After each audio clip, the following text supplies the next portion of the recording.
Hello everyone, welcome back to YQuest Academy, a place that builds you. YQuest Academy में हम class 12 political science पढ़ रहे हैं. Politics in India since independence chapter 1 challenge of nation building का part 2 start करेंगे, जिसमें हम सबसे पहले पढ़ेंगे Mahatma Gandhi sacrifices. On 15 August, Mahatma Gandhi did not participate in any of the independence celebration. 15 अगस्त को महात्मा गांधी ने किसी भी इंडिपेंडेंस सेलिब्रेशन में पार्टिसिपेट नहीं किया. वो कोलकाता में थे. कोलकाता में वो an area which was torn by gruesome riot between Hindu and Muslim. Kolkata जो उस टाइम पर कम्युनल राइट से जूझ रहा था, जहां पर हिंदू और मुस्लिम के बीच में बहुत दर्दनीय राइट्स हो रहे थे. महात्मा गांधी उस वक्त वहां थे और उनकी प्रेजेंस ने कोलकाता में उस सिचुएशन को टेम्परेरली इम्प्रूव करा और एक कम्युनल हार्मनी के साथ सेलिब्रेशन ऑफ इंडिपेंडेंस वहां पर होता है. पर राइट्स जो है वो दोबारा शुरू हो जाते हैं और गांधी जी को अपनी फास्टिंग दोबारा से रिस्टोर करनी पड़ती है. उनकी फास्टिंग का दिल्ली पर काफी ड्रामेटिक इफेक्ट पड़ता है और यहाँ पर एकदम से जो कम्युनल टेंशन है, वायलेंस है, वो रिड्यूस हो जाते हैं. That allows Muslim to return their home safely. Gandhi was deeply concerned about the ensuring the dignity and equal citizenship of the Muslims in India. Gandhi जो है मुस्लिम्स की डिग्निटी एंड इक्वल सिटीजनशिप को लेकर काफी worried थे India के अंदर. And उन्होंने कोशिश भी करी इस चीज को लेकर कि इंडिया और पाकिस्तान के जो रिलेशनशिप है वो अच्छे रहे by advocating the fulfilment of financial commitment to Pakistan. Financial commitment जो पाकिस्तान को इंडिया को देनी चाहिए, इस बात पर गांधी जी ने पाकिस्तान को फेवर भी करा, बट ये बात हो नहीं पाई. इंडिया इस चीज के अगेंस्ट था. In January 1948 Gandhi undertook his last fast which further reduce communal tension in Delhi. जनवरी 1948 के अंदर गांधी जी ने अपने लास्ट फास्ट किया, जहां पर जो कम्युनल टेंशन है दिल्ली के अंदर वो और भी कम हो जाती है. Extremist in both communities, particularly those advocating for Hindu revenge और Hindu nationalism, blame Gandhi for their conditions. जो दोनों कम्युनिटी के कट्टर आदमी थे, कट्टर लोग थे, खासकर जो हिंदू कम्युनिटी से थे, उनका मानना था जो हिंदुओं के साथ हुआ, जो बदला होना चाहिए और जो हिंदू राष्ट्रवाद की बात थी और इंडिया की कंडीशन के लिए उन्होंने गांधी को ब्लेम करा. Despite numerous assassinations attempt by Hindu extremist, Gandhi ji को काफी बार मारने की कोशिश की गई, फिर भी गांधी जी ने आर्म प्रोटेक्शन लेने से मना कर दिया और अपने प्रेयर मीटिंग में वो लोगों से मिलते हैं. Tragically on January 13 1948 Nathuram Vinayak Godse an extremist assassinated Gandhi. वो एक हिंदू एक्सट्रीमिस्ट थे जिन्होंने गांधी जी की हत्या कर दी during his evening prayer in Delhi. उनकी इवनिंग प्रेयर के दौरान उन्होंने गांधी जी की गोली मार के हत्या कर दी, ending his lifelong struggle for truth, non violence, justice and tolerance. Gandhi death has had an magical effect on the communal situation in the country. जो गांधी जी की डेथ होती है उसका काफी मैजिकल इफेक्ट होता है कम्युनल सिचुएशन पर. पार्टीशन से रिलेटेड, बंटवारे से रिलेटेड जो हमारे अंदर गुस्सा था, हिंसा थी, वो खत्म हो जाती है, वो बहुत कम हो जाती है. और जो इंडियन गवर्नमेंट है took action against the organization spreading communal hatred, including temporarily banning group like RSS. Indian government उन ऑर्गेनाइजेशन के अगेंस्ट एक्शन लेती है जो कम्युनल हेटेड फैला रहे होते हैं हमारे देश के अंदर उस टाइम पे, और उन्हें टेम्पररी बैन कर देती है, जैसे कि आरएसएस सबसे बड़ा एग्जांपल था इन ऑर्गेनाइजेशंस का. कम्युनल पॉलिटिक्स जो है वो खत्म होनी शुरू हो जाती है क्योंकि उनका जो अब कोई इफेक्ट नहीं पड़ रहा था लोगों पे गांधी जी की डेथ के बाद. अब हम पढ़ेंगे integration of princely state. British India was divided into two parts, provenance and princely state. जो ब्रिटिश इंडिया था वो दो पार्ट्स में डिवाइड था, provenance and princely states. These provenance come directly under the British control. जो ये provenance थे ये ब्रिटिश कंट्रोल के अंदर आते थे, यहाँ पर सीधा कंट्रोल जो था वो ब्रिटिश का होता था. And several large and small state ruled by princess called the princely states. और जो छोटी बड़ी स्टेट्स थी जो राजा नवाबों के थ्रू रूल की जाती थी उन्हें प्रिंसली स्टेट कहते थे. They enjoyed some form of control over their internal affairs as long as they expected British supremacy. ये लोग जो है अपनी स्टेट के ऊपर, अपने स्टेट के जो इंटरनल अफेयर्स है उनके ऊपर जो थोड़ा बहुत कंट्रोल एंजॉय करते थे, जब तक ये लोग ब्रिटिश सुप्रीमेसी में बिलीव करते थे और इसको कहते थे paramountcy. This was called Paramountcy. Princely state covered one third of the British land. British India का वन थर्ड एरिया जो है वो प्रिंसली स्टेट्स ने कवर कर रखा था और हर चार में से एक इंडियन जो है वो प्रिंसली स्टेट के अंदर रहता था. British announced that with the end of their rule over India, paramountcy of the British crown over princely state would also be left. British announce करता है कि जब उनका जैसे ही उनका रूल इंडिया के ऊपर खत्म होगा, जैसे ही वो लोग इंडिया से जाएंगे, पैरामाउंटेसी प्रिंसली स्टेट के जो ब्रिटिश की पैरामाउंटेसी है, ब्रिटिश क्राउन की पैरामाउंटेसी है प्रिंसली स्टेट के ऊपर, वो भी खत्म हो जाएगी, वो भी लैप्स कर जाएगी. और ऑल स्टेट, जितनी भी स्टेट थी प्रिंसली स्टेट, टोटल जो प्रिंसली स्टेट थी वो 565 थी. 565 प्रिंसली स्टेट जो है वो लीगली इंडिपेंडेंट हो जाएगी. And all the state are free to join either India, Pakistan और remain independent if they so wished. और ये जो स्टेट है वो फ्री है, इनके पास चॉइस है, या तो वो इंडिया पाकिस्तान में से कोई एक चॉइस चूज कर ले जुड़ने के लिए, या वो इंडिपेंडेंट रहे और अपना एक अलग देश बनाए. और ये प्रिंसली स्टेट को ये चॉइस देना ब्रिटिश का हमारे लिए बहुत सीरियस प्रॉब्लम बनने वाला था, क्योंकि ये हमारे यूनाइटेड इंडिया के एग्जिस्टेंस को थ्रेटन कर रहा था. हमारा यूनाइटेड इंडिया का जो ड्रीम था वो अब खतरे में था ब्रिटिश की इस चॉइस के साथ साथ. और प्रॉब्लम स्टार्ट होती है जब त्रावणकोर के रूलर अनाउंस करते हैं कि that he had decide to be independent, कि उन्होंने डिसाइड किया है त्रावणकोर के रूलर ने कि वो इंडिपेंडेंट रहेंगे, वो अपनी एक अलग कंट्री बनाएंगे. The ruler of the problem start with the ruler of Travancore announced that the state had decided on independence. उन्होंने अपनी इंडिपेंडेंस चूज करी है. अगले ही दिन निजाम ऑफ हैदराबाद भी सिमिलर अनाउंसमेंट करते हैं इंडिपेंडेंट रहने की. और ruler likes nawab of Bhopal were averse to joining constituent assembly. और ruler of Bhopal, nawab of Bhopal जो थे, उन्होंने भी कॉन्स्टिट्यूएंट असेंबली को ज्वाइन करने से मना कर दिया था. Ours to join the constituent assembly. With the decision of rulers, the possibilities of India getting divided into small countries increases. जैसे जैसे रूलर्स अपना डिसीजन दे रहे थे, इंडिया का छोटे छोटे देशों में बंटने का जो पॉसिबिलिटीज है वो बढ़ता जा रहा था. अब सिंस इंडिपेंडेंस इंडिया ने अपने एम रखे थे unity, self determination and democracy. But जो प्रिंसली स्टेट की गवर्नमेंट थी वो नॉन डेमोक्रेटिक मैनर से रूल करती थी, वो मोनार्की से रूल करती थी. और जो रूलर्स है वो चाहते भी नहीं थे कि जो उनकी पॉपुलेशन है, उनकी आवाम है, उनके लोगों को उनको डेमोक्रेटिक राइट्स मिले. In most of these principal state governments were run in a non-democratic manner, and the rulers are unwillingly to give democratic rights to their population. अब इस पे गवर्नमेंट ने क्या स्टैंड लिया? Government took firm stance against the possible division of India into small principalities of different sizes.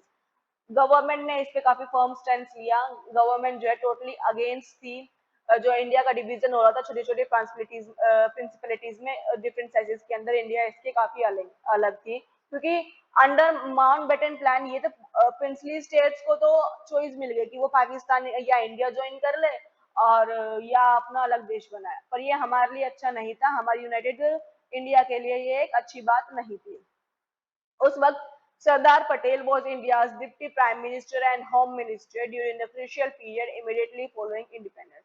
आजादी के बिल्कुल बाद सरदार पटेल जो है वो इंडिया के डिप्टी प्राइम मिनिस्टर होते हैं और होम मिनिस्टर होते हैं. And he played a historic role in negotiating with the ruler of princely state with diplomatically and bringing most of them into the Indian Union. और जो सरदार पटेल है वो काफी ऐतिहासिक रोल निभाते हैं प्रिंसली स्टेट रूलर्स के साथ नेगोशिएट करने में. डिप्लोमेटिकली वो उनके साथ नेगोशिएट करते हैं और ज्यादा से ज्यादा जो प्रिंसली स्टेट थी उसे इंडिया यूनियन के साथ जोड़ देते हैं. अब गवर्नमेंट ने जो है थ्री कंसिडरेशन जो है वो फॉलो करी स्टेट्स को अपनी साइड लेने में. उनकी जो पहली कंसिडरेशन थी गवर्नमेंट ऑफ इंडिया की वो थी the most people of the princely state clearly want to become part of the Indian union. जो आम लोग हैं प्रिंसली स्टेट के वो चाहते हैं कि वो इंडियन यूनियन का पार्ट बने. अगर वो लोग ये चाहते हैं कि वो लोग इंडियन यूनियन का पार्ट बने, ज्यादा से ज्यादा लोग अगर ये चाहते हैं तो इंडियन गवर्नमेंट उनकी हेल्प करेगी और वो प्रिंसली स्टेट को इंडिया के अंदर इंटीग्रेट करेगी. The second was the government was prepare to be flexible in giving autonomy to some region. Government जो थी वो प्रिपेयर थी कि उन्हें फ्लेक्सिबल अप्रोच का यूज करना है.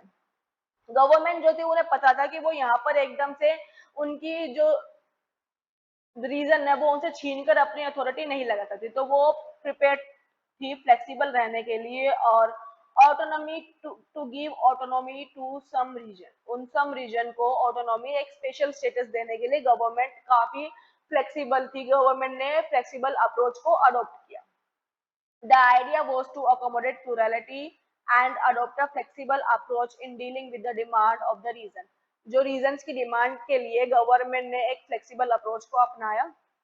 And third was against the backdrop of partition, which heightened the debate over the territorial demarcations, the integration and consolidation of the nation territory boundaries had assumed paramount importance. जो princely state borders पर थी, after बंटवारा हुआ और हमारी जो neighbours थी और जो नेबर्स के बॉर्डर्स पे जो प्रिंसली स्टेट थी, इंडिया का जो मेन फोकस था, जो इम्पोर्टेंस थी, उन प्रिंसली स्टेट को इंडिया के अंदर ज्वाइन करना था। बिफोर 15 अगस्त 1947 पीसफुल नेगोशिएशन होता है and almost all the state whose territories were contiguous to new boundaries of India, जो 15 अगस्त 1947 से पहले जितनी भी स्टेट जो बाउंड्री बॉर्डर्स पे थी, न्यू बाउंड्रीज पे थी इंडिया की, उनके साथ एक पीसफुल नेगोशिएशन किया जाता है and ruler of this state signed a document called the instrument of association. और इन सभी स्टेट के रूलर्स जो है वो एक डॉक्यूमेंट साइन करते हैं, signed a document called the instrument of associations, जिसका मतलब था कि ये स्टेट्स जो है वो एग्री हो चुकी है यूनाइटेड इंडिया का पार्ट बनने के लिए, which meant that their state agree to become a part of union of India. जो बॉर्डर पे जितनी भी स्टेट्स थी, जो काफी जरूरी स्टेट्स थी इंडिया के अंदर, उन्हें नेगोशिएट करके इंडिया के अंदर लिया जाता है और एक डॉक्यूमेंट साइन कराया जाता है उनके रूलर से, instrument of association. Association of the princely state of Junagadh, Hyderabad and Kashmir and Manipur proved more difficult than the rest. Junagadh, Hyderabad और कश्मीर, मणिपुर, ये जो स्टेट थी काफी डिफिकल्ट थी हैंडल करने के लिए और स्टेट्स के मुकाबले। और जूनागढ़ का इशू जो है वो सॉल्व किया जाता है लोगों के वोट्स के थ्रू, लोगों की डिमांड्स के थ्रू, कि उनकी जो डिजायर थी वो इंडिया को ज्वाइन करने की थी। तो जूनागढ़ को इस तरह से लोगों की वोटिंग के थ्रू जो है जूनागढ़ को इंडिया का यूनाइटेड इंडिया का पार्ट बनाया जाता है। अब हम हैदराबाद की बात करें, कैसे हैदराबाद जो प्रिंसली स्टेट थी उसे इंडिया का यूनाइटेड इंडिया का के साथ उसे इंटीग्रेट किया गया। हैदराबाद जो थी वो सबसे बड़ी प्रिंसली स्टेट थी। Hyderabad was the largest princely state. Hyderabad का जो रूरल था उसको निजाम बोलते थे और वो one of the richest man था इंडिया का। He was one of the richest man of India.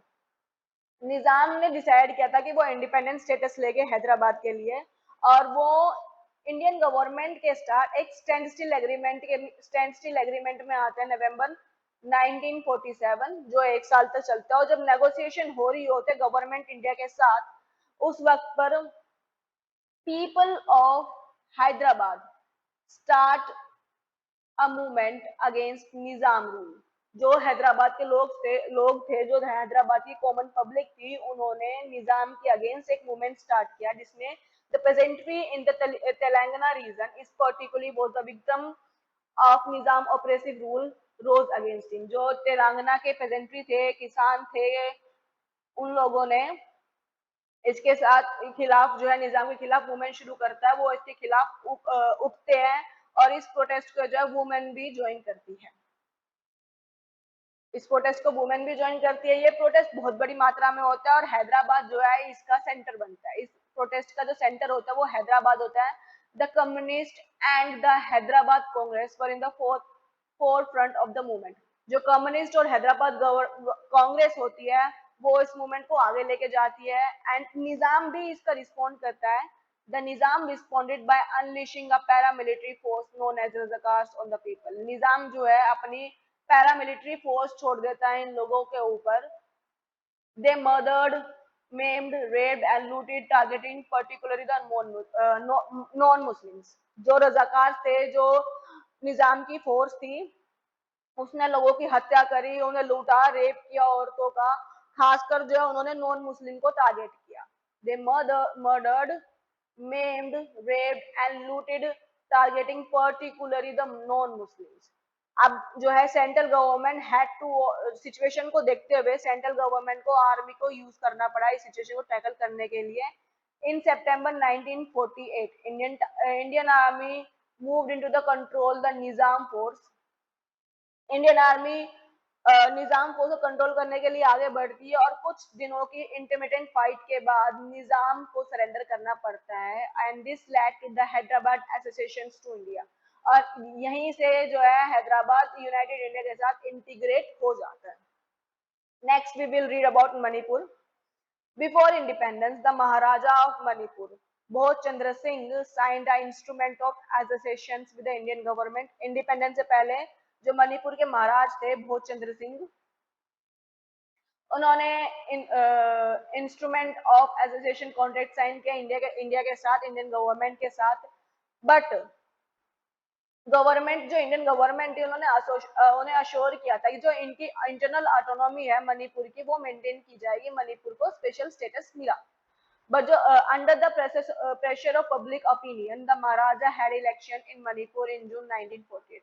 Public के दबाव में आते हुए महाराज को जो है मणिपुर के अंदर इलेक्शन हेल्ड करने पड़े। 1948 के अंदर इलेक्शन हेल्ड होता है मणिपुर के अंदर एंड मणिपुर के अंदर कॉन्स्टिट्यूशनल मोनार्की आती है। इलेक्शन के बाद मणिपुर के अंदर कॉन्स्टिट्यूशनल मोनार्की आती है एंड मोनार्की मणिपुर बनता है फर्स्ट स्टेट, इंडिया का फर्स्ट स्टेट जो इलेक्शन हेल्ड करता है on the based of universal adult franchise. Universal adult franchise के बेसिस पर जहाँ पहली बार इलेक्शन हेल्ड होते हैं वो मणिपुर होता है।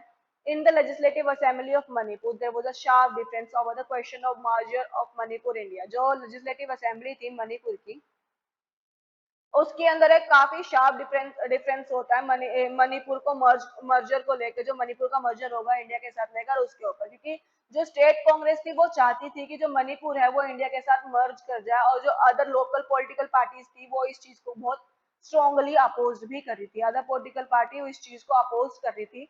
The government of India succeed in persuading the Maharaj in the signing the merger agreement in September 1949।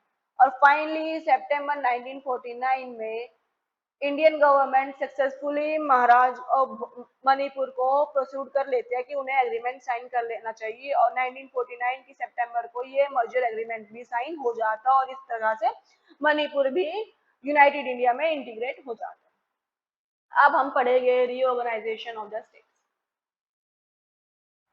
The process of nation building did not come, इतना ही रख